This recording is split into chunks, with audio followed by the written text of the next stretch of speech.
inside that box. Can you guess what is inside that box? Boris? Yeah, cats. Yay! It's not a dog. I can draw. It's a cat, but apart from a cat, there's also a flask of deadly poison and a potentially killing amount of radioactive material, along with a gauge counter that can measure the level of radiation. I actually stole the box from a person named Erwin Schrödinger in 1935. And let's like this. Can you guess what position is the cat in? First case. Is it a living cat? Is it a dead cat? Can you guess? Yes. Dead cat. No, actually it's neither, because unless we measure, we don't know. So it's in a spooky, scary superposition, which means that unless we open the box, we cannot know it exists in both states at once, considering the box is solid. Actually, the same method is applied to quantum physics and certain quantum particles. And it turns out that if you take a very heavy atom and rip out its nucleus, you can. No. Next slide. Next. Yeah. It will spin at a certain frequency, and actually very sensitive frequency. And let's say that position 1 is spin up and position 0 is spin down, and it would actually exist in both positions at once. That's complicated quantum physics, and even I cannot understand. even that number we cannot understand fully. So, yeah, but this principle is used in quantum computers to like before.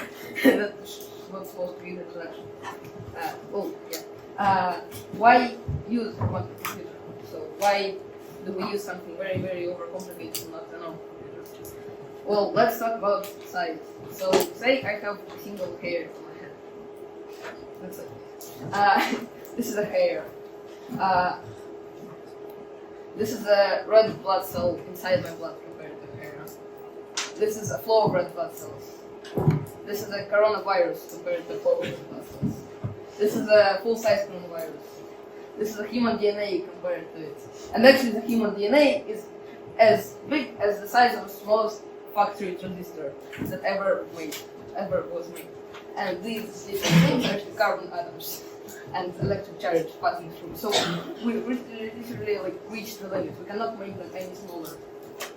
Which is why to get more computing power we will use quantum computers. But quantum computers have certain drawbacks, because they will probably never be used to replace normal computers.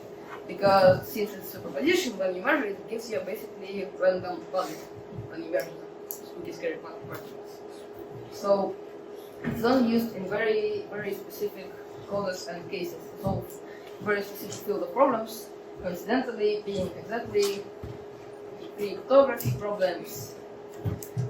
So the main encrypting and decrypting algorithms used today in everywhere are called the RSA encrypting algorithm, along with the initial founders, which I don't remember.